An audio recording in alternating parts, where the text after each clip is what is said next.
What's up, motherfuckers? Give them like a little background. Obviously, I So you think it's my first fucking podcast? My first YouTube video? It's not his first rodeo. South of Jefferson's rodeo. Welcome to the fucking jungle, alright? Welcome to the Fade the Public podcast. For all you guys that complain about the bullshit that we put in front of the videos, you're gonna keep complaining. Because we're starting every Friday off with some sort of vlog, okay? And it's not stopping, it's not slowing down, and this is what we're doing for this week's vlog. We have our Big Money League, our 12th year in the E-Town Get Down Fantasy Football League. It's everyone from high school, everyone that graduated high school, anywhere from ages, what's the youngest to the oldest? Steve's like 42. Who's the youngest? You? No, Shane is. We have, okay, so we have anywhere from like 26 up to 27 up to 35 up to 42, something like that. We're all over the place, but we all come from the same hometown. This will be our 12th year in the league. We always try to pick something kind of fun to do the draft order, and we're about to watch a draft order video. So what we did was we reached out to our good friend on Twitter, Scott Simpson, friend of the show. Go follow him. At Nimble with numbers. Nimble W numbers. Nimble W numbers, that will be linked down below. So we said, Scott, he's a fun personality on Twitter, and we're kind of getting close to crunch time. We're not going to physically be able to get together as a league to do something like a pump pass kick competition or like play a poker game or some bullshit like that. So like, Scott, what do you think about putting together a video where you randomize our E-Town Get Down draft order? He said he'd love to do it. He put together a 6 to 7 minute video. None of us have watched it. We haven't watched anything besides the first 5 seconds because we had to set it up on YouTube. He randomized it for us. We have no idea what to actually expect in the video, okay? This is a 10-man league, super flex, half PPR. We're 3 of the 10 members, obviously. Let's talk a little bit about, 1, what to expect. 2, where are you hoping to draft from? 3, any other thoughts? I expect to laugh. I expect some nudity, and I expect the 5th pick. If there are no nipples involved, I'll be wildly disappointed. We may have to fire Scott Simpson. I expect a nip. Yes. It has to be a nip slip. Scott, if there's no nips in there, we're gonna have our Scott. We want our money back. BG Scott. We say that because because Mr. Simpson, he has shown a tendency to post his sexy, endearing body on Twitter, so... If he's not full out naked on the bed for the opening scene, I'm going to be disappointed. So, I don't really care where I get my pick. I want end of the first round bad. I want somewhere in like the 7 to 10 range. Yeah. I want 5 to 10. I hope you get one. Animal wants somewhere in the first round. I want a first round pick. Let's go, Scott. All right, so you're going to watch our live reactions to us getting our draft order from Scott. Thank you again. Make sure you're following Scott, and let's fucking go. Did you figure it out? Figure what out? Like the sound? No. Scott here. I want to welcome you guys to the 2020 E-Town Get Down Round 12. Getting the vocals early. Interesting song choice. Didn't take him for a hip hop guy. I did. It's a great sign. We need to go. Was he gonna play beer pong? Ah, here we go. Okay. I know what he's doing. So we put numbers on the bottom. He's mixing up the cups so you know it's random. Everyone in our league is complaining about a random guy doing the draft order for us. He's just gonna get drunk. I love it. What a beast. This bothers me. I just want to get that out there. This bothers me. I have no idea what he's doing. Oh, I know. Each of our names, and then the one he sinks it in, we'll get that number. Okay. I love this fucking guy. Good editing skills. It's a good idea. We had no idea what to expect in terms of like how he was going to randomize it. With the airing of grievances, the first thing that comes to mind is just Me, motherfucker. I'm going to welcome you to the E-Town Get Down Round 12 Draft Selection Spot Special. Brought to you by Scott Simpson, at Nimble with Numbers on Twitter. Thank you, Nick, for reaching out.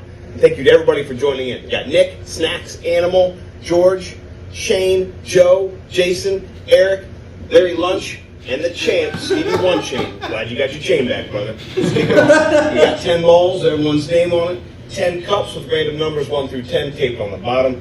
I got beer in every single cup. Let's put some balls in some cups, boys. Love it. About to go down to the E-Town Get Down. Round 12, Playing with us now. Woo! Motherfuckers! Rushing. No, we're not. We're you guys are funny. Shout out one Shane. Oh yeah, here we go. Animals up Here we first. go. Oh, we gotta bounce. You gotta drink it first, right? What's this? I feel like he was supposed to What number? 4! Let's go. You said you wanted 5 to Derrick Henry. Oh boy. You're gonna have to choose between Kamara and Henry. I just did. Fuck snacks. You like my team snacks? Oh, bank. Oh. Bank's open. Come on, Scotty. I'm fucking nervous. 8. Bang! Oh, that's a boom. That's a- Scott fucking Simpson, baby. Nicky baby, let's go! Scotty Simpson. Fuck. 8, motherfucker. That's 4, it's great. Come on.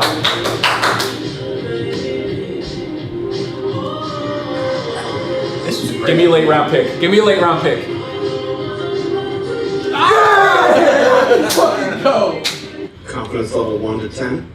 12. Scotty, I love Ken, baby. I love it. Georgie. Georgie. Oh, I'm pumped about 10. Wow, I'm the only one that hates their pick. I love my pick. How? Whoa, Georgie's Whoa. the 1. All right, Steve. Guy who complains the most gets his spot. Yeah, really. It's rigged, George. It's rigged.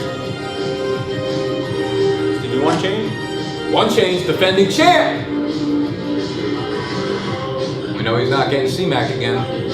Or you think George would stay on? Probably. Yeah. Let's see. No, Saquon fucked him. I think Steve can't draft from like the 6th spot. 3. Okay. Okay. It's a good spot for one chain. Love that you got your chain back, Steve. That's some fucking cuckold shit right there. That's some crazy shit.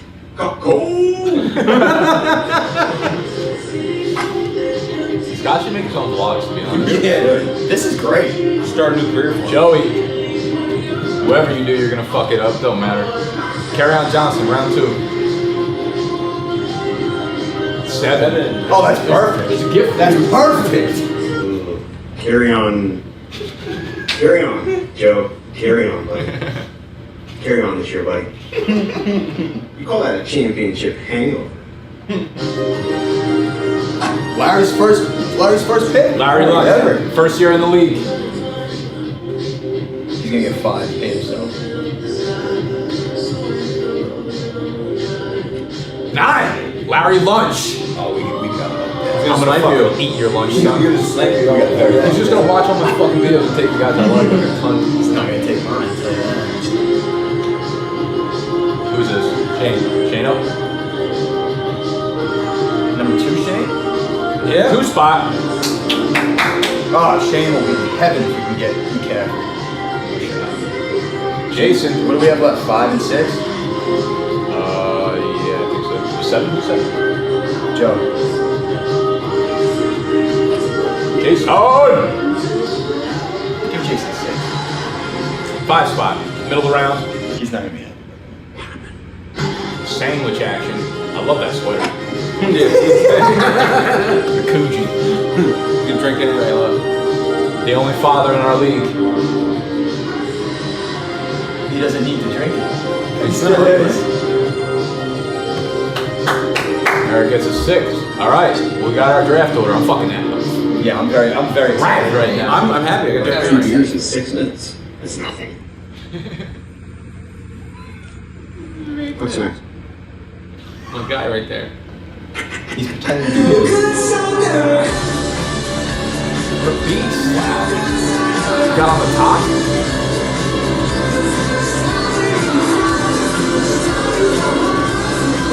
Fucking, this is unbelievable.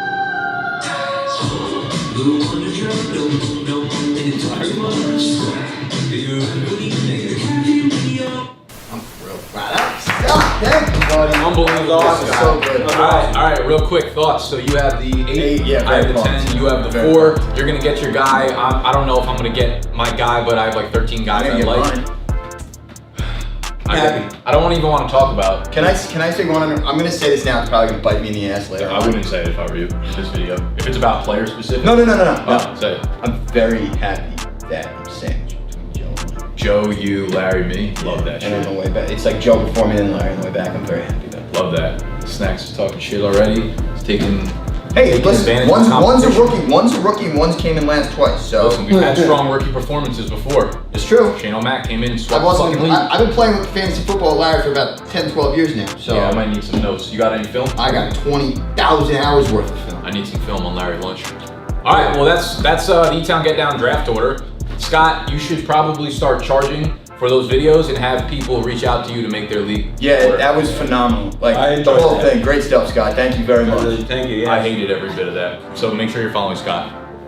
Come join us at the table.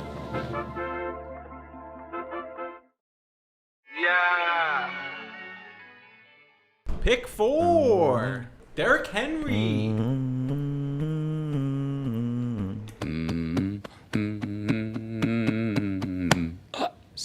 What if I did like a straight up, just fucking walked in, ripped my shirt open, and go, Alvin Kamara? Just do it again. At 4? That'd be incredible, actually. I'd be pissed. Alvin Kamara. I want the 5 or 10. 5 through 10. 4. That's how quick I can fucking change my mind. I adapt.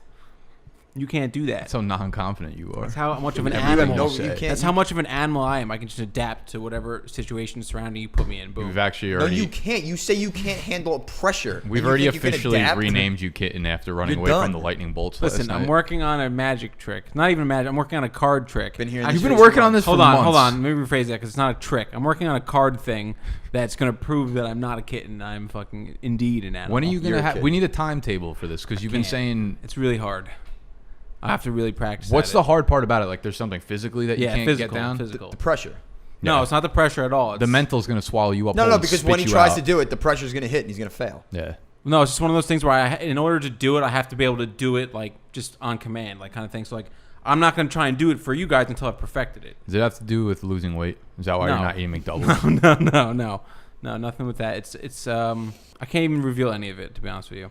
I don't even want to know anymore. I wanted to know like 3 weeks ago when you said you were about to be Very finished much- with I it. will- very let's, much let's over put it. it this way. I've been documenting some of my attempts on my camera, so I will have when I do master it, I'll show you why there was a struggle. So you're gonna show us the trick behind it? I'm gonna show you the failed attempts, and then I'm gonna show you me doing it. Okay. You'll never know how it's done. I'm looking and for- you'll never be able to do it. You will never in your fucking Are you life. even going to be able to do it? You could possibly one day if you train. Are you hard going to be enough. able to do it? If you train You're saying we can't do it. Are you going to be able to do it? All right, I'm Magic Tricks by self-proclaimed Animal animal. coming to a theater near you not probably magic. in 2022, 2023. Coronavirus will be long gone. It'll be in our rear view mirror I'll be by the long time gone this, by then too. Yeah, hopefully we all will be by the time Animals card tricks are settled. This is the Fade the Public podcast. Hold on. Did you give a what's cracking? I didn't because we went straight from there into here. Oh, that's true. What's cracking, big dogs?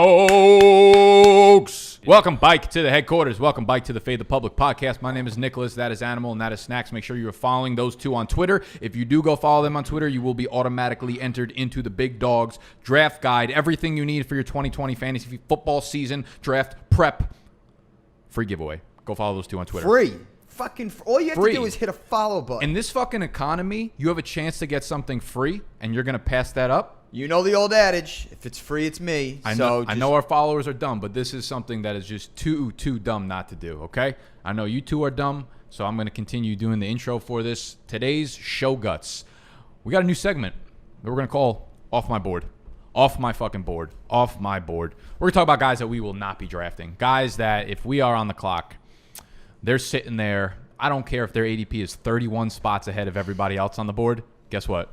Off my board. Off my fucking board. So we're going to do a snacks pantry at the end. We got a couple other news and notes to break down. But we're going to get into like the approach that we go into, the process, the systems behind fading players. Like, what are certain things that we look for, especially at this time in the year when training camp is ramping up? You got Twitter videos popping off, virality every time a guy in shorts catches a ball. Yeah, AJ Dillon might be the next Barry Sanders. Hamstrings Fantasy are Twitter everywhere. just loves big legs. It's officially Love- hamstring love season. big legs. Yeah, so we are excited for the day. We are excited for the episode, excited for the podcast, excited to bring y'all content. With that being said, Mr. Scott,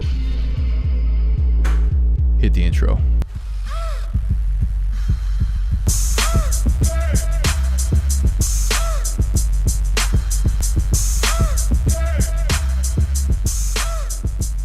Good. It's a good turn. Alrighty, welcome back. So before we get into the fantasy portion, I just want to Word of the day. Solidarity. Off my board. Get it off my whiteboard. How dare you? No disrespect for solidarity, please. Anyway, so can I just fucking get into this here? People are already leaving. They're upset. They're upset that the intro took long. They're upset that I'm rambling. Fuck them. Get them off my board. All right. There you go. Fuck them. No, but seriously, I wanted to bring this to light. We tweeted about it a lot. We shared it a lot. But our co-host, good buddy here, Mr. Nicky Snacks, had a wonderful article written about how much of a maniac he really is. It really captured it for me, and I think Scott will link it. We'll have the link in the whatever, but you'll see it. It was written by Zach Rosenblatt of NJ.com. It's a very good article. Go check it out. You already know Snacks. You know he's crazy, but this will just reassure that for you. Title of the article: You think you're the craziest Giants fan? ? Not even close compared to this guy. This is literally on NJ.com. Can we read the two excerpts that were my favorite? Sure. So we're going to read a couple of our favorite excerpts from the article. Animal, do you have yours up? It's the ones that I screenshot. I got them. Okay, so I'll read mine first. Thank you, Zach. It was a really, really nicely It was a really nice article. You guys should go read it to support our friend Snacks over here. My favorite piece, which made me tear up a little bit before it made me laughing tear up a little bit. He was cancer-free before the season started. Then Make-A-Wish gave him season tickets, plus a parking pass, a field pass, and an $1,800 check, which he put towards his first car. 95 moving stuff. His seats were 5 rows up from the end zone. The on-field pass didn't last long. The Giants revoked it after the second week of the preseason when Isadori started yelling obscenities, I don't know how to say that word. Obscenities at Jets players. It's obscenities. So, is it? What is it? I'm pretty sure it's obscenities. Is it obscenities or obscenities? It's obscenities. I think it's obscenities. Obscenities. So, Snacks, Gotta you know, obviously we've been through the story before. He had cancer. He had Make-A-Wish. His Make-A-Wish was to get season tickets to the Giants game. Within the second week of the preseason, shit got pulled back because he's yelling at all the Jets players. So It's amazing. You didn't even make it to the season. most on-brand thing I've ever seen. Unbelievable. No, Anyway, I didn't. mine. This was my favorite excerpt. That's a tough one to say. Excerpt. That's so easy. That's tough. So, Off my board. That word is off my board. last month, the Giants announced they'll play without fans at MetLife Stadium because of the coronavirus. Anthony walked into his brother's room when he heard the news. Nick was crying. I knew it was going to happen, Isadori said, but when you actually hear it and see it, it hits you like a ton of bricks. One of the worst days of my life. Remember, Isadori had cancer. I love that he wraps it up with that. Remember. Beautifully written, just really nails like the whole like thing. Like, this guy is so fucking upset that he can't go to the games. He's saying it's one of the worst days of his life, and he had cancer. Like, I love you, buddy.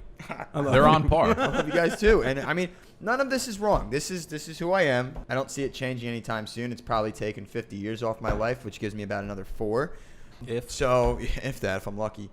Actually, if I'm unlucky. But it was really nicely done. I didn't think he was going to go into full in depth like this. We had a nice conversation. He called me. We talked for like 45 minutes. Obviously, wound up calling my aunt and my brother. And he got, the backstory of how I became a fan, what transpired into it. Yeah, it was just overall really nicely done. And I'm very proud and honored about that. Dude, you're a rising superstar. Happy for you. Oh, maybe. Yeah. Rising superstar. Look at us. Hey, look at us. Look at us. Huh? Who would have thought? Not me. I know. I we're think just, we got. It's Snacks' world, and we're just living. Yeah, That's it. I've also been contacted by a few insane asylums, so I think. we have room. We'd love to Gotta have you take on the board. good with the good. All right, so But thank you guys. congratulations on Thank that. Let's get into the fantasy portion here. Let's do Off it. my board.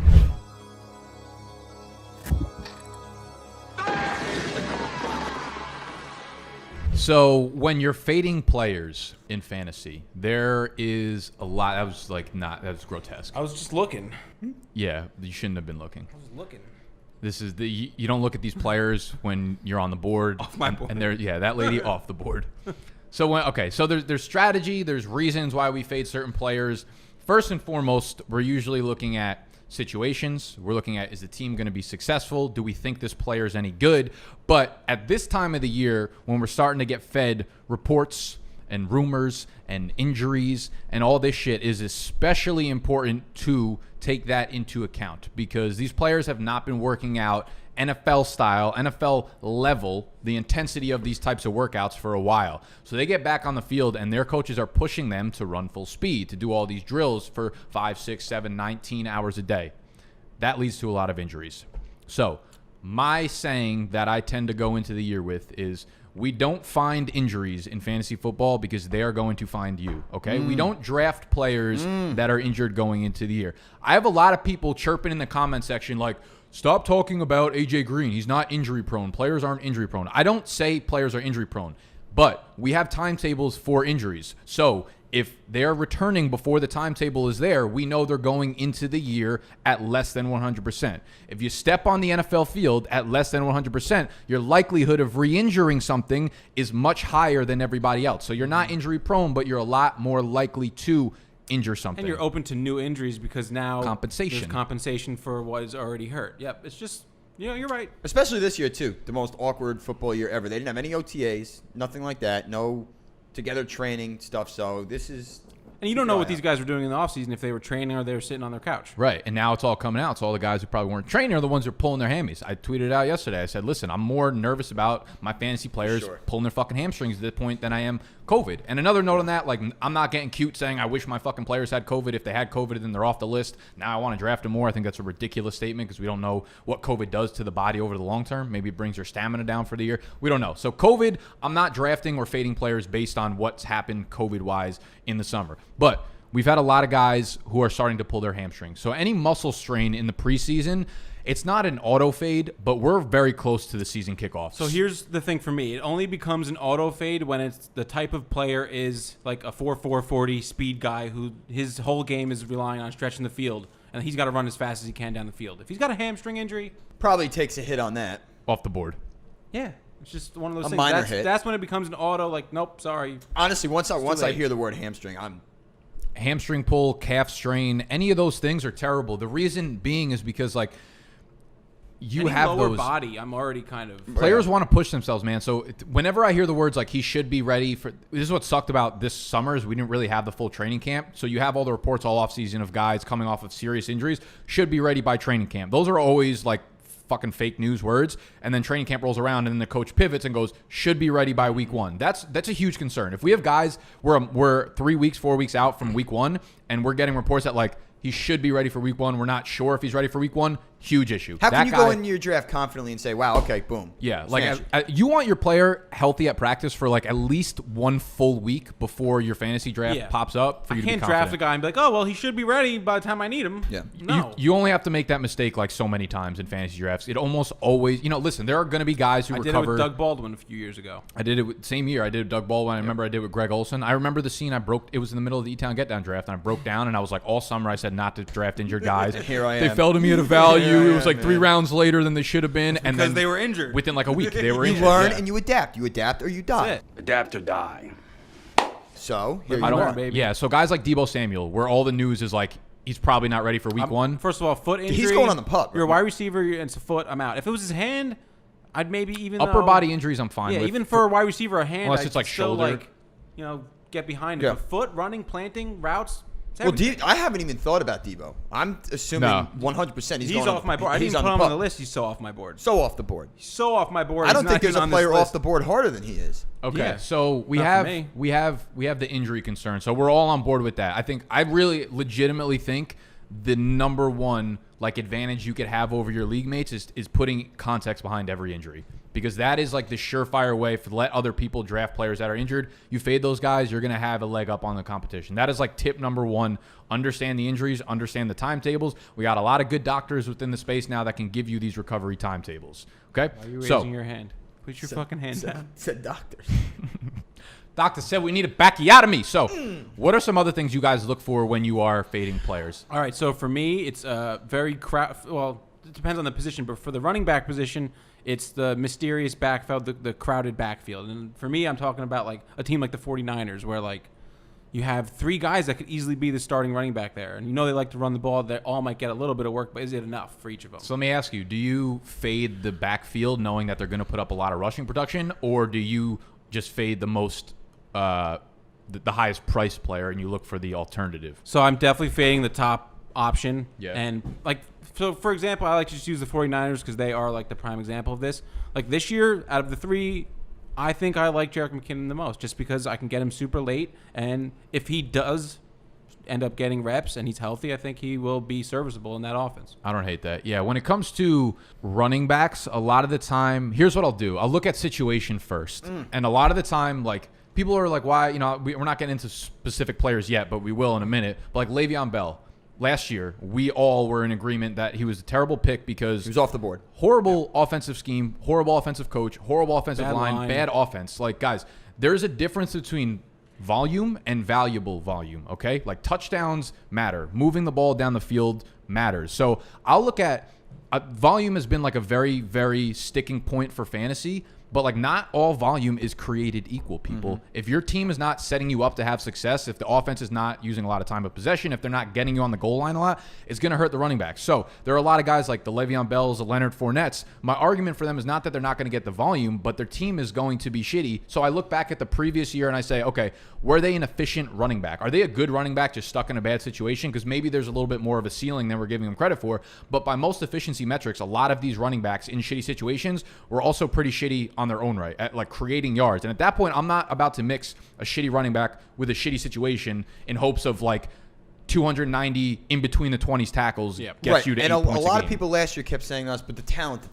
Yes, Le'Veon Bell immensely talent. But situationally, that's where I look probably first and foremost outside of the injuries. First of all, situationally, he was in a miserable situation. Running backs talent. There's only gets so far. Running backs 1 and 2 we're in agreement. Saquon and C-Mac, right? Probably not the best situations. Not great offensive lines.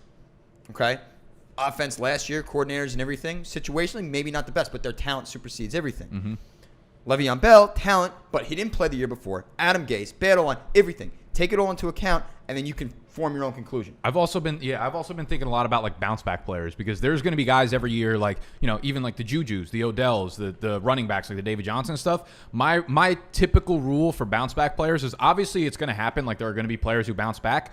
But if I'm drafting a bounce back player, I better be damn sure that guy is still in his prime, right? We're not. Why draft a 29-year-old that you think are bouncing back? With Juju's 23, but 24. I also want to draft him where I want to draft him as bounce back, his price before he bounces back. I don't want to draft him at the price that everyone's oh, he's gonna have a bounce back here, and he's already moved up. Allen Robinson last year was a great bounce back buy. You bought him. What'd you get him? 8th round, maybe? Yeah, something like that. And he ended up delivering. And he was still in his prime. He was 25 years old exactly. last year. But we're all reaching for David Johnson. We're he's going to bounce back. He's 29 years old. He's also David Johnson going in the 4th round. That's not. It's absurd. That's sacrilegious. Don't there's fucking do that. There's no value there for you to actually get a bounce back. No. What's the bounce back in the 4th round? And then round? what are you going to say? Oh, well, they traded D-Hop and they made this big trade. He's going to get 500 carries. Okay, at some time, fine, whatever. 29 years old. He's not bouncing back the way he did in 2017. Yeah, yeah, that just AJ Green too pulled the hammy, right? This is 5 years running. We haven't seen him on the field in 2 years. Of course, he's going to come out here, work too hard, pull his fucking hammy, and now people are going to be fading AJ Green. So I'm kind of pissed about that because he was an easy fucking fade to begin with. But he is already a fade. Yeah, who do we have? Who do we have injury wise right now that we can go into before we get into all that? So the big you got to go with the big one, no? DeAndre Hopkins with the hamstring. DeAndre Hopkins hamstring. We haven't really heard much about it. He was kind of off my board. Let me ask you this now. Situationally. He was off my board situationally, but now in best ball drafts, because the hamstring news come out, I'm starting to see him drop to 311, 312. Well, this is where this is what rewind 5 minutes ago we were talking about Doug Baldwin. We're value. It's the same thing. Yeah. It's I don't want him, but you got a top 5 talent wide receiver. I'm gonna be fucking pissed. I'm gonna be fucking pissed when I draft him and he shoots the fucking bed. And he does exactly what we think he's gonna do. That's the problem. I wasn't worried about D-Hop before with the new quarterback, new situation because he's the guy that's literally had 5 quarterbacks in 5 years that it didn't matter who was throwing him the ball. Yeah, it didn't have to get any continuity or anything. He just caught the ball. But it was always the same talent alone. It was always the same system though. It was always the same. He was the constant piece there. Can you even name the guys who were throwing the ball? Tom Savage, T.J. Yates, Matt Schaub. Yeah, exactly. Schaub. So Kyler Murray's just already a huge step above them. Just talent alone, I feel like he would be fine. No, you're now right. A hamstring. Off from Mark. It easily could have been a situation where you look back and we're I can't believe we were fading D-Hop. Like, he was just so good playing with a good quarterback now that, like, there's no reason to fade D-Hop for situations. And Tyler's no I never bum. liked that That's a argument. realistic outcome, yeah. But now D-Hop pulls his hamstring, so that's something to absolutely mind. Here's the way I look at it. Like, if my fantasy draft is coming up, I need that player who's coming back from a strain to have minimum 3 full practices consecutively. Running full speed. Yeah, 'Cause I don't want without them a setback. to come in first game, go full speed, and then, I'm the same way in season. If someone pulled a hamstring like the week before and they're getting limited practices in, I'm not playing them that week. If someone pulls unless a we get full, hamstring like Tuesday, Wednesday, Thursday. But I'm saying, like, mid-season, maybe it's like the second week after that. I'll you know? drop him. Drop him off my team. Get the fuck out. Okay, so we have Denzel Mims dealing with an injury. We weren't going to draft rookie wide receivers. T. Higgins has been missing all of training camp with some sort of injury as well, so he's off the board. D-Hop's got the hamstring. A.J. Green's got the hamstring. Now, T.J. Hawkinson becomes a weird thing here because he's still recovering from this foot injury from last year. So it's week 2 of preseason technically, right? Even though it's not really preseason, but we're 2-3 I weeks think we're away. like 3 weeks into it. We're like 2-3 weeks away from the season starting. Literally. He's in a walking Yeah, booth. like 23 days. I don't think he was in a walking booth. He was He was practicing. No, he was seen in a walking booth the other day. No, he was practicing. There was a report that came out when they asked him. They're like, I'm still not at 100%. I feel it.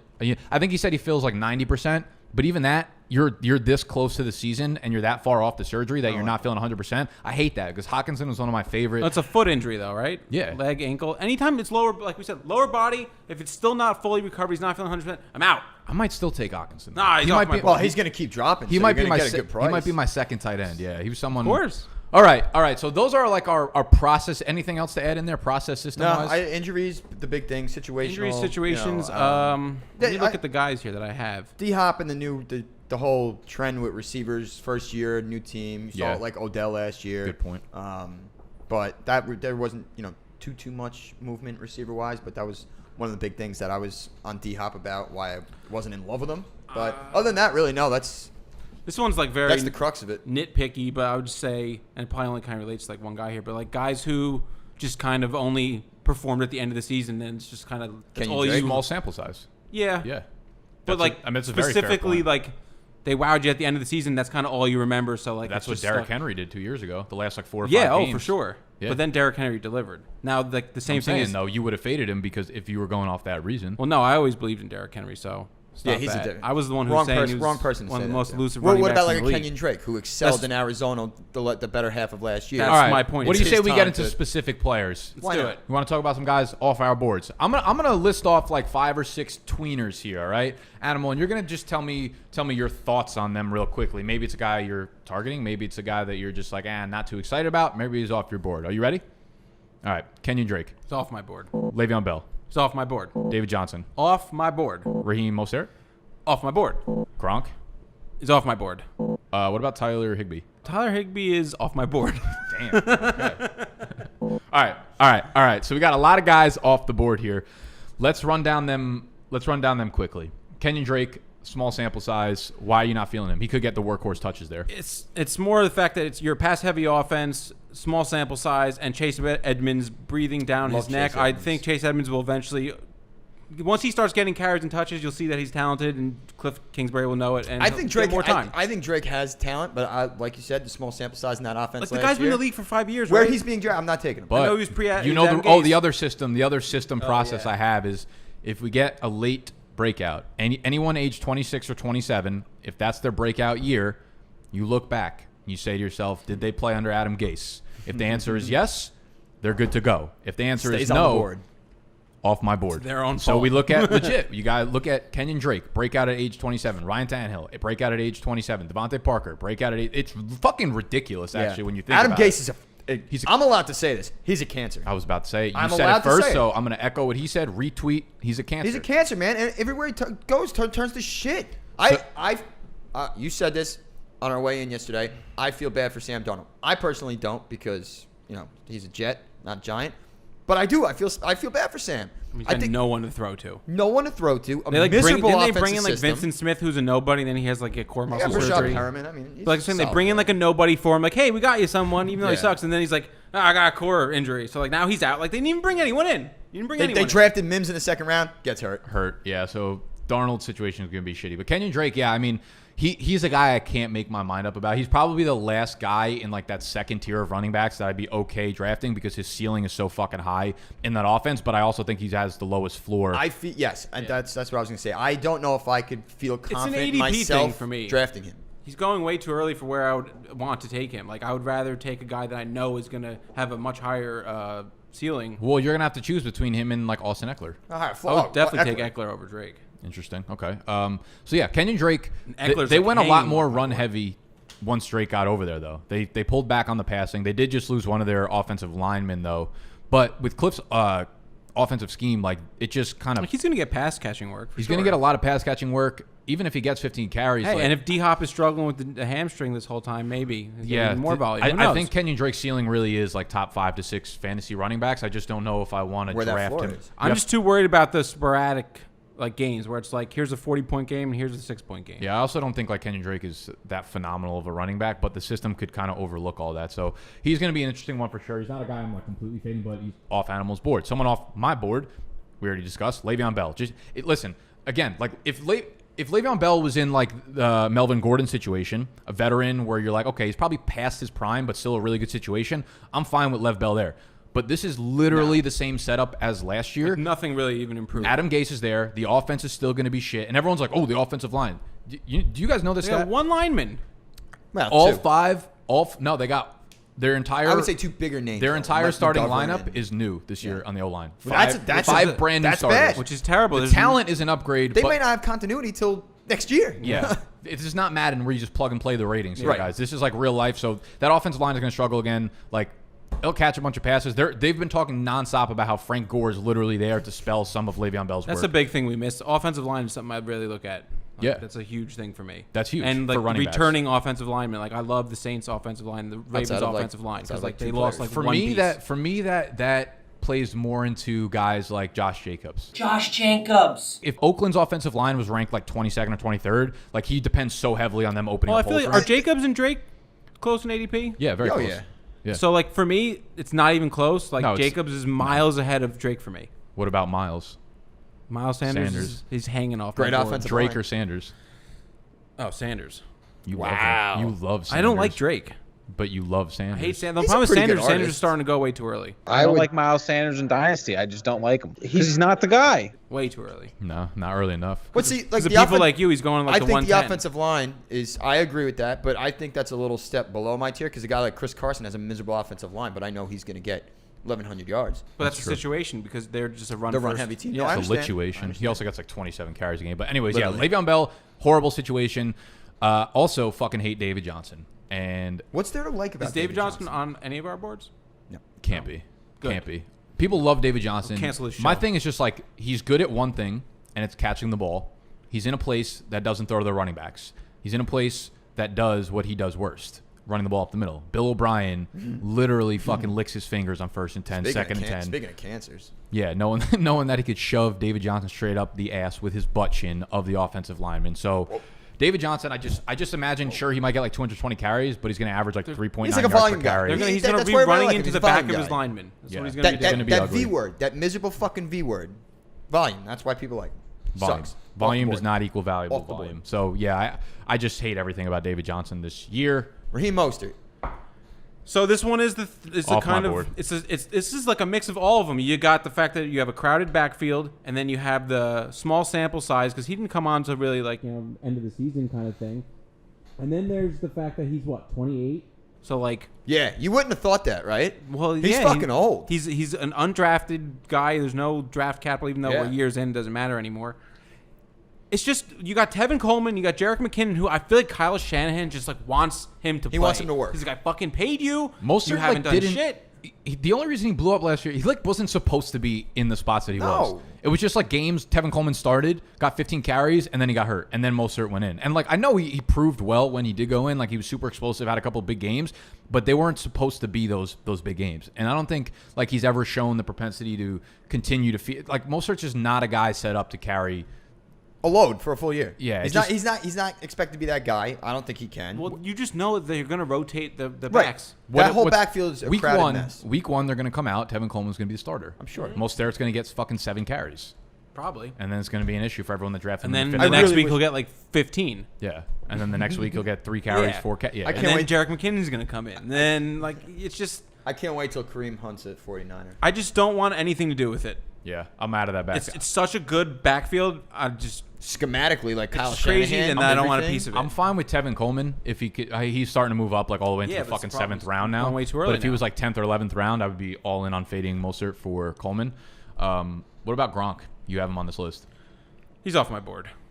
Very much off my board. There's too many weapons on that offense. I think he's going to be.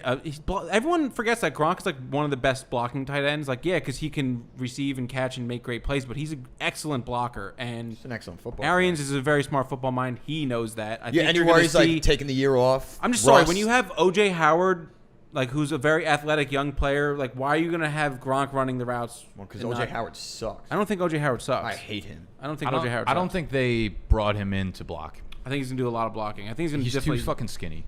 He's right gonna. now. No. First of all, he got back on the juice. Gronk is getting drafted as like a top 10 tight end, which I cannot get on board No. with. He's going in the 6th round. No, it's bad. That's absurd. That's ugly. There's no way he's going in the 6th round. Yeah. That's not true. Who are you drafting with? 6'11", I saw. No, that's just not true. 7th. Like 8th round tops. It's way too early.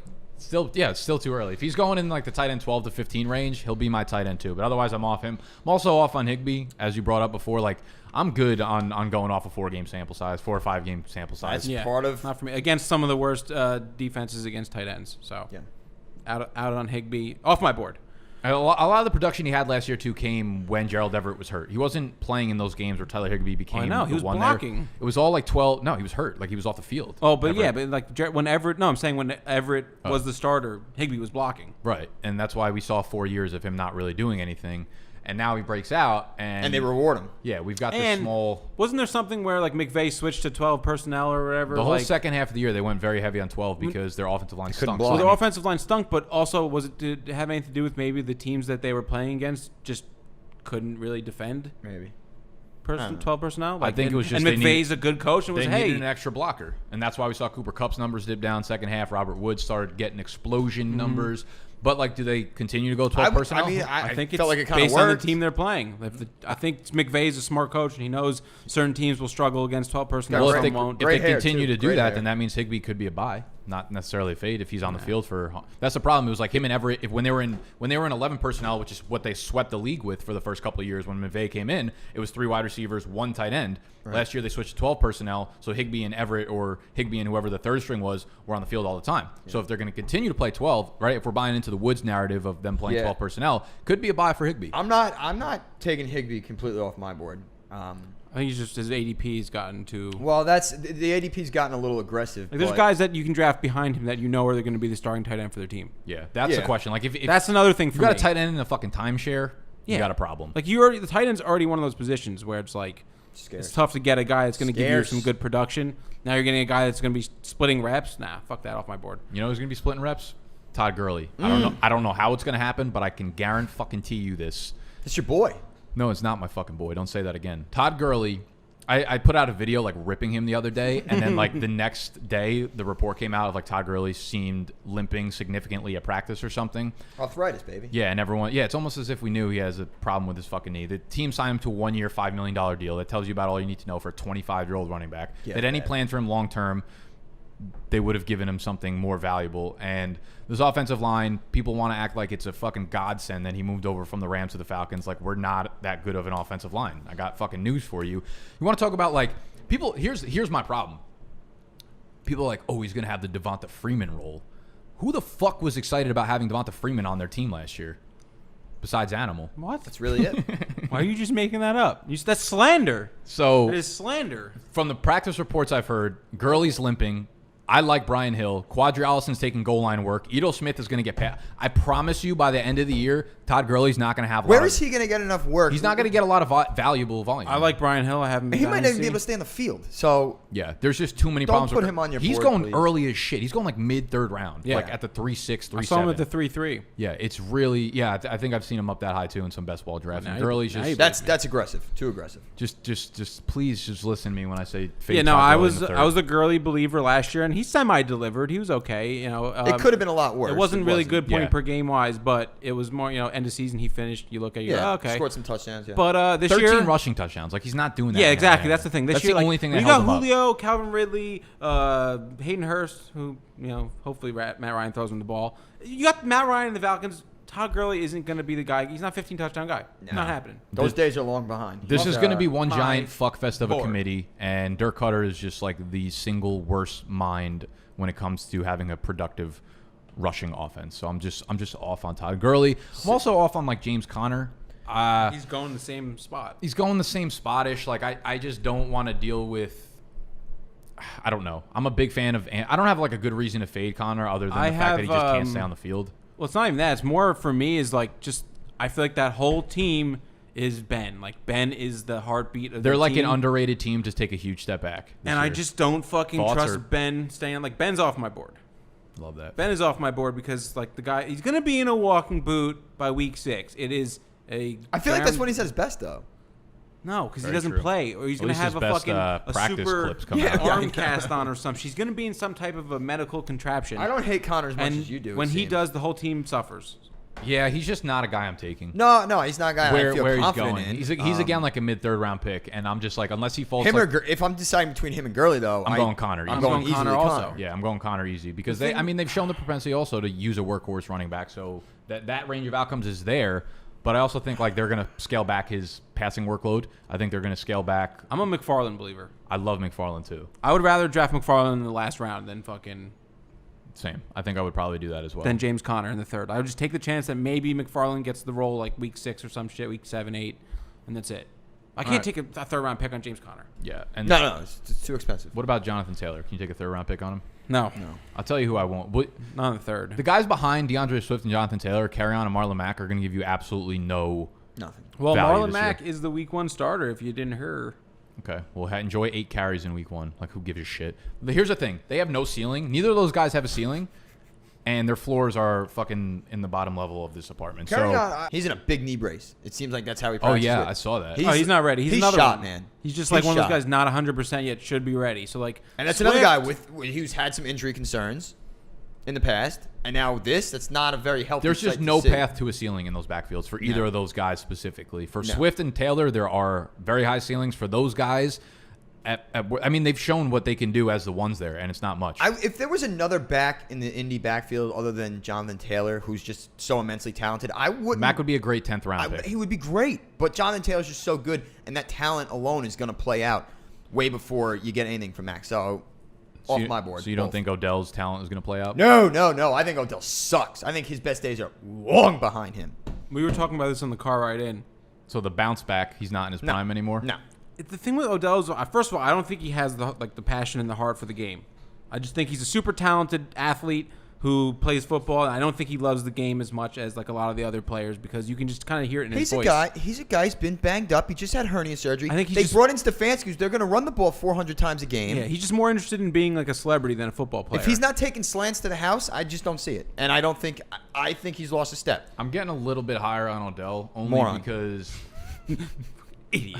I think I think most of the season last year had to do with the sports hernia surgery. Yes. Well, that did not help him, obviously. I think this offense, though, like, okay, when an offense gets an offensive line that improves drastically, like their offense can shoot the fuck up. Yeah. Usually improves. The only type of drastically. steps that we see offensive line take that are drastic are from like big free agent changes. Like everyone's like, oh, they have another year. You know, the rookie's now going to be a second-year guy, and they're going to make the offensive line better. Usually with like the Rams, when they went from like dead last to first, it was Andrew because Whitworth. they had a guy like Andrew Whitworth or whatever. Yeah. So Cleveland, if we look back from a year from now, and we're like, yo, Cleveland's offensive line was really good. Like, how did we not see this coming? It's really easy to see how that could happen. So I have a feeling that their offensive line is going to be very good with their first-round pick, bringing over Jack Conklin. Like there's a chance that this offensive line goes from like 25th in the NFL to top 10, right? I could easily see that. And if that's the talent's there. If that's the case, this offense will probably run smoothly. Jarvis Landry is banged up with the hip as well, so Odell could be easily the number one target there. The guy making plays down the field, the guy getting all the screens, like all that shit.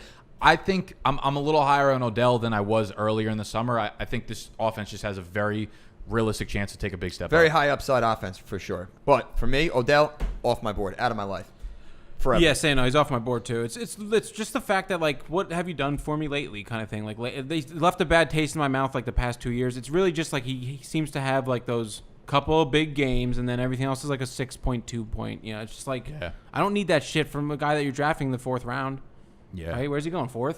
Probably around the 4th round, around So, like, a lot of good receivers. And like the thing, like who else is going in the 4th round that I would rather take over Odell? I well, feel it's like like, there's always it's like going to be Adam 3 Thielen guys. I would much rather take over Yeah, Odell. What right about there. AJ On Brown? my board. What about AJ Brown?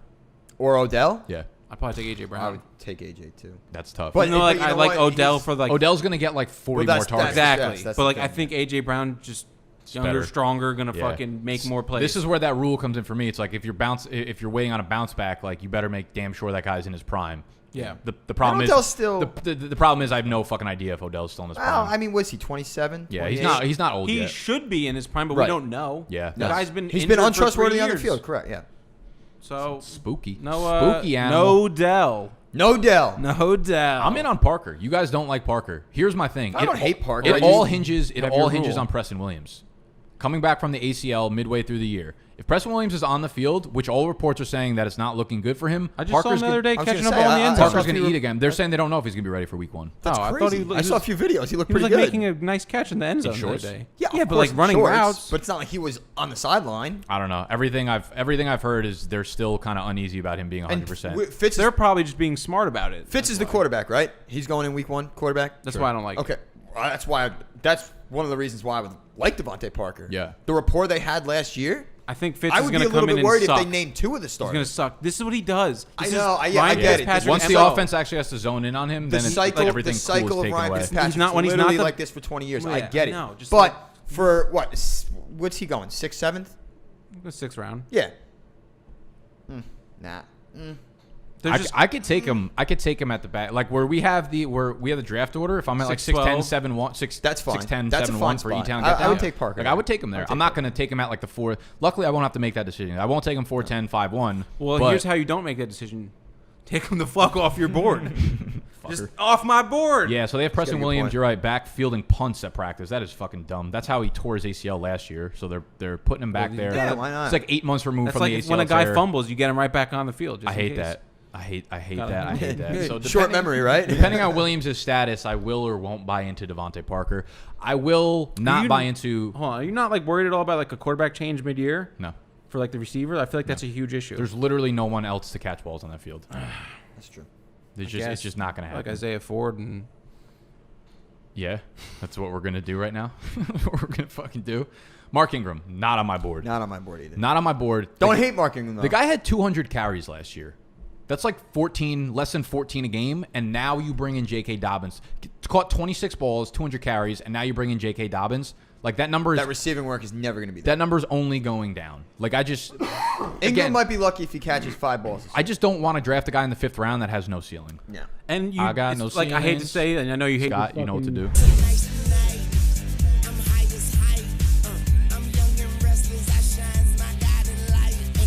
word, but the regression for touchdowns is coming for him. Yeah. Like I hate to say it because I want to be But that's that an guy, obvious- but like that's an it's one of those things like a lot of his points last year and a lot of his production came from those I'm touchdowns okay on the goal arguing line. regression if you think everything else is going to stay stable. But people will just be like, can't draft A.J. Brown because regression, he was too good at catching the ball. I'm like, yeah. yeah, but he's also going to get 50 fucking more He's gonna targets. get more that, targets That, now. that explanation He does should not finish work. around where he finished. Yeah, like Mark Ingram, the regression thing is real because you're not catching 5 touchdowns on 26 passes, and I'd expect the volume to stay about the exact same. Yeah, and now you're actually like, who was the other back there? Gus Edwards? Gus Edwards was He's a fine ball last player. year, too. Fine, but Yeah. like you drafted J.K. Dobbins, you're gonna fucking J.K. get him Dobbins is in going the to be game. a piece, yeah. So even if that makes Mark Ingram's carries go down by 2 a game, he's now sitting at 11 carries a game. And Yeah, you're what like, is he going to do with those 11 carries? Yeah, if he doesn't score a touchdown, you're looking at got fucking nothing. 6 fantasy points. And the Ravens were a If you're team lucky. that relied on being highly efficient. So yeah. that So was just we'll- another thing. I mean, they're for a good that. offense, so they'll probably continue to do that. But Yeah. there's a lot. Everything went right for Mark Ingram last year. We'll put it that way. So if 1 or 2 of those things breaks wrong, And it's for a gonna be bad 30-year-old year. running back, for everything to go right in year 2 in a new team, you're playing with fire. Not a new team, but okay. Well, I meant like his second year. with Oh the- yeah. Okay. Off my board. Off our board. 3 guys I want to just roll out real quick. These handcuffs that have literally no path to fantasy relevance except for the guy ahead of them getting injured. Latavius Murray, Tony Pollard, Alexander Madison. they're the first guy you're going to drop. They're the first guy you're going to drop because they're going to get 2 carries in week 1, and you're going to be like, why the fuck are they on my roster? You're literally just banking on an injury, which is just fucking dumb. Okay? I'll tell you what, though. If the only opportunity I like to take one of these guys in, like if you're in the draft and say like you have Dalvin Cook. If I take Dalvin Cook, I will take Madison. Well, no, but say you have Dalvin Cook and I have like the pick before you, and I know like it's the round you're probably gonna take Madison. I might snipe you on him and try and trade him to you for someone like a little better. Like I did that last year. I took Madison and I sold him for Michael Gallup straight up to Joe because he was worried that he didn't. He's like, I took Dalvin Cook. I want to have his backup. The owners panic, so you might be able to have some value there, but it's only like right after the draft. I guess. Right? It's just not. It makes sense, but like if a player's going to move him for a better player, why the fuck wouldn't you have just picked that player in the round before? Dude, panic draft. Yeah, why you could possibly round out your team better in that same round where you think he's going to take him, as opposed to praying that Dalvin Cook gets hurt and you could trade this guy. It's possible. Yeah, I'm talking about like people late always in the draft. argue the upside. It's just like okay. Talking about late in the draft, if like you're not really sure, you're just like fuck it, I'll just grab Pollard here. Yes, when your roster's pretty much settled in, but you take advantage of a guy like Joe. Like if I take Dalvin Cook, I'm not giving you a Michael Gallup for Alexander Madison because I fear Dalvin Cook. Yeah, like anytime you say like, oh, his upside is so high, I think the better question to ask is like, his upside is so high, but what are the chances he hits that upside? Like people are like Tony Pollard, like upside is so high if something happens to Zeke. Has Zeke ever missed a game from injury? I don't think so. I think it's only been like suspensions. He had the 16th suspension. I don't think like anything besides that. It's like, okay, cool. So great. At the end of my day, it's a big if. If my aunt had balls, she'd be my uncle. Just take these guys off your board. Don't get cute. Don't get stupid. Yeah, take them off. And Murray, Latavius, the whole. Ugh. That's all we really got right now. I got Tariq Cohen too, but it's just like fuck that. What about my last one here? Just to end on a quarterback here. What do you think about that one, Aaron Rodgers? So I've gone back and forth. I think like early in the summer it was really easy to be like, wow, Aaron Rodgers kind of stinks now. And I guess because they didn't do anything to address his weapons, it's a problem for me. But they still have a good offensive line. They still quietly ranked 8th in the league in passing attempts last year while being 13-3. You would think them being 13-3 would be like, but run rate. Do you think they're going to be 13-3 this year? That's my point. They're going to be in more games where they're trailing. Throw it. So they were 8th in pass attempts last year, and now they're going to be trailing more. You got a fully healthy Devontae Adams back. So like I'm not actually completely off Rodgers, to be honest with you. That's why I have him at the end there. I think he's a very good QB2 in a super flex. Like that's. I think he's falling to that point where he's like everyone hates him so much. He's a quarterback 15, and I'm like, I would be very comfortable with that. Yeah, because he low-key has some rushing ability too. No, I know. And you know what? I'm also you're kind of probably the same way too. I like chip on shoulder guys and whatnot. Yeah, I like that for this year. He's definitely coming in. We got like Olivia Munn coming out saying he's terrible in bed. He didn't. So Aaron Rodgers is not off my board. Love that. We just fucking. That's how you end it. That's how we dice them up. All right, are we ready for Snacks Pantry? Yeah. Hold on 1 second. Why though?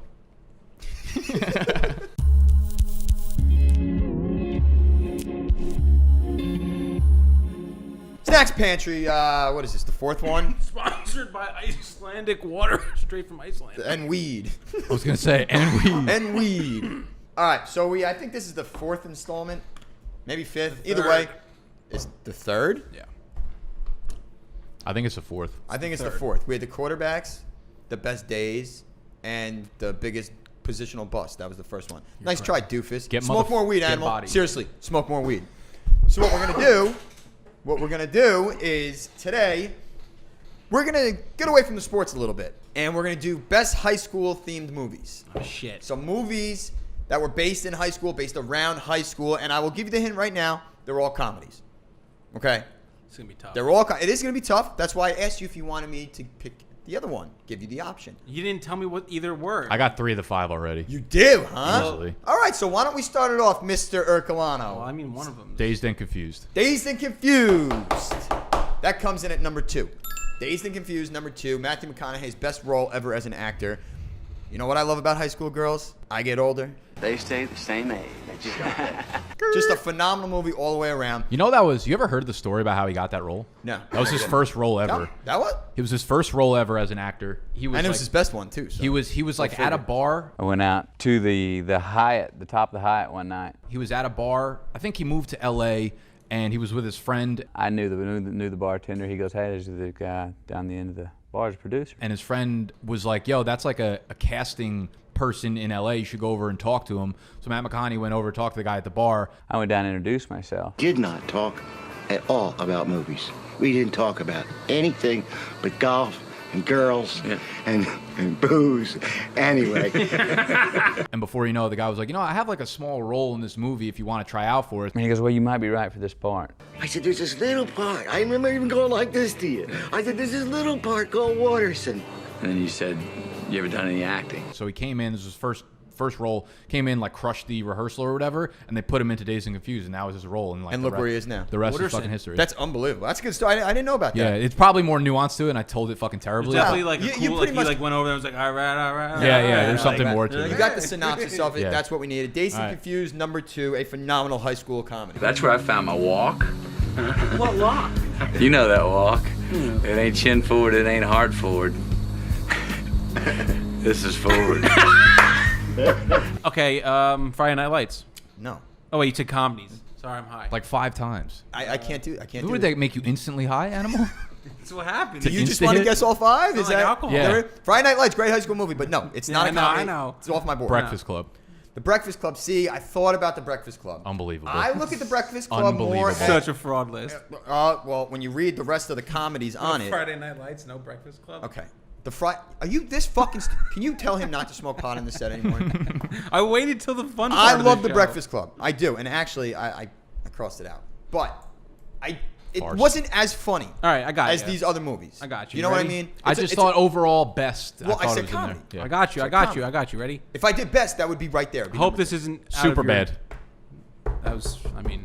Number 1, it. Super Bad. Jonah Hill, Michael Cera, Bill Hader, Seth Rogen. Just overall, it might be one of the funniest movies I've ever seen. It's easily in my top I- 5 a movies timeless of all time. classic. It will Timeless never cla- go bad. It stands the test of time forever. McLovin, just the cop, Hader and Seth Rogen as the cops is like It set the tone funniest fucking thing for the ever. type of comedy Yes. that our generation has. Yes. Like a very dry And those- sense of humor. Right, exactly. And those guys from there just took Yeah. off. Yeah. The Rogans, Incredible. the Jonah Hills, the Ceras, everybody. So Superbad number 1. I thought that was an easy slam dunk choice. All right. Ready? We ready? have 3, 4, 5. All right. She's all that. No, off my board. Wait. No, didn't even think of that. Okay, high Because school it's not movies. funny these days. Not I'm gonna have to another- put this one on my back, huh? Not another teen movie. There Not you go. another teen movie. Thought about it. For me, doesn't make my list. It's off my board. How have you not gotten number 3? This is like one of your favorite movies. It's a high school movie. High school movie. I'm having It's trouble a right series. The first one is a high school movie. Oh, American Pie. American Pie. Yeah, comes I in always at forget number that it 3. is high school. I know, because the rest of them, you have the wedding, Yes. you have Yeah. the lake house, everything Great, like that. great Thank you very fucking much. choice. Should be Number number 3, 1. American Pie. The first one just takes a chance. Kevin, is that his name? Is that who I fucking hate? Kevin, the worst character Kevin's in the movie worst history? character, yeah. The worst character in movie history. He's not the worst character in movie history. He's up there, top 5 on my board. Worst character movie He history. banged Tara Reid before she like banged anyone else. Yeah, I mean, I get that. Prime Tara Reid. Did- That's a yeah. high floor. That's a Prime high floor. It's Tara very good, but him himself, he makes me cringe. He was a Makes me pussy squirm. character. Finch was my favorite character. easily. Finch- And the Shermanator. That's how we were introduced to the Shermanator in American First of all, the Pie. Terminator you only like because he was a redhead. Yeah, I Not was gonna true. say. He's the Terminator's like a Shermanator. terrible character. Oh, I disagree. Shermanator's role got played out quick. Yeah. But not in the first one. In the first one, he was great, and that's what's on this first- list. 'cause it's That's the what's on first this list. So we got 4 and 5. We have Superbad, Days Confused, American Pie. Still got 4 and 5. Going in order today, boys. Not bad. Not bad. What you got? You got anything? Just rattle them off. No. What do you think I'm sitting here with fucking... I think one. I mean, number 5 is probably a little tricky. It's one of my personal favorites. That's why I have it on here. It's also hysterical. It's a little older. The hot chick. No. Dude, wait. Rob Schneider had a Netflix comedy special stand-up that came out like a couple days ago, and I was like, yo, I forgot all about Rob Schneider. No, the yeah. Animals is fucking hysterical. Well, he kind of movie. got canceled a little bit. Did he? What did he do? Yeah, he, I don't remember that. Heavy conservative. Oh Okay. yeah. So he got canceled a little bit. Yeah, I saw his stand-up, and I was like, holy shit. He looks like he's like an old, not an old man now, but like compared Rob to Schneider, Rob Schneider. hysterical. Yeah. Love the hot chick. He's great in all of Sandler's movies. as Every his side single one. roles. Every single one. all right, Not hold on the board. The number 5. I'll give you a little hint. On number five. Wait. I think I got it. Fucking, what's the one with Jonah Hill and Channing Tatum? 21 Jump Street. 21 Jump Street. It's not really a No? high school. I guess it is. It's but a high school movie. yeah, It's a but high school the movie. focus of it is like Nick, cops, not so in when high school. when I But, write yeah. when I write my snacks pantry, I do a list of things over here, and then I order them 1 through 5. That was in it? 21 Jump Street is 100% on the You're list. I killing me thought with about these it. fake I lists. thought about it. It's not a fake list. It's not a fake list. Okay. What did we like to do in high school? What Drink. beers? A lot. Yeah. We like to party. Project X. Project X, Nice. number 4. Nice. How is Project X not on a list? Great party. It's a great party. Are you? It's not like an iconic movie though. It doesn't have to be. It was for him. It was for me. Maybe. The movie is hysterical. Everything about it. The whole, the way the friendship formed between those 3 kids. Great movie. It was just overall a great movie. Good soundtrack. All the damage done. Great soundtrack. That song that everyone went nuts Everyone over. guy after that came over movie with a tried to have flamethrower. every kid in high school tried to throw a Project X party after that movie came out. And a lot of them failed. Every single one of them failed. But when you fail, it was like a good fail. But it was like it was task motivation failed to do it, and successfully. that's why Project X is an iconic movie, because it set the tone for high school parties forever. Fair. There's one more high school comedy that I love. You said it's old? It's a little bit older. It's in the mid '80s. You'll know it exactly as soon as you say it. Ferris Bueller's Day Off. Bang! Thank you. Ferris Bueller's Day Off, number 5. The setting isn't so much in the high school, but they're obviously high schoolers, and he skips a day in high school. I think just the whole premise it's a high school movie. It is a high school Definitely deserved to be on there. It is phenomenal. Ferris has missed school 9 times. 9 times. Just everything. Cameron's voiceovers for Bueller. Just everything was as awesome as it was in Ferris Bueller's Day Off. That is number 5. So we have Superbad, Dazed and Confused, American Pie, Project X, and Ferris Bueller's Day Off. Wow. Top 5 comedy high school movies. Tell you what, Snacks Pantry. It's a nice list. Thank you. That was a good list. I agree. That was a good list. That was a good episode. And I'm feeling good coming off of that. Yeah. Same. Yeah. Big board day. Big board day. Big board day. Are you gonna fucking take us out? Yeah. Nick, Animal, Snacks. Off the set, off the show, off today. Off the board. Goodbye. Hit the thumbs up button.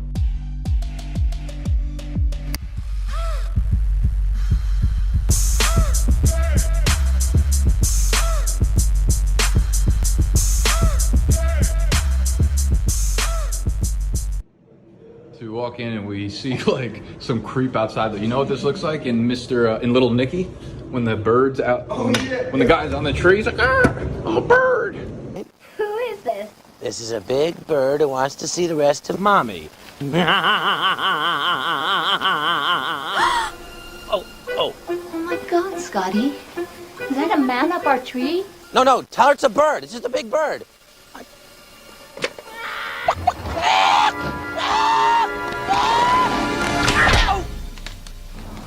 This is what animal. Is that a bird in our tree? I'm a big bird. Aren't you that horny guy who was pretending to be a big bird, checking out that beautiful mom? Yes, I am. Now you're gonna see what a big horny bird actually looks like. In hell. So we're on the rooftop. We're on the rooftop of the. Oh, that was fucking good. Let's go. Rooftop of the headquarters. Beautiful over here. We're about to get absolutely murdered with a storm. Can't really see it anymore. It looked apocalyptic before. Me and Snacks are up here, creative storming. You know, making sure our show goes well. Animal clearly nowhere to be found. He runs as soon as he sees a cloud in the fucking sky. Yeah, I don't want to get wet. I don't want it to ruin my hair. I'm scared of the lightning. An animal and get scared of lightning. I don't understand. 35 years old and you're still scared of a little thunder. I am not. Thunder buddies for life, right, Johnny? Fucking right. All right, come on, let's sing the thunder song. All right. When you hear the sound of thunder, don't you get too scared. Just grab your thunder buddy and say these magic words. Fuck you, thunder, you can suck my dick. You can't get me thunder, cause you're just God's farts. Yeah, he's like a little puppy. You know how puppies get scared of lightning and shit? That's what Animal is.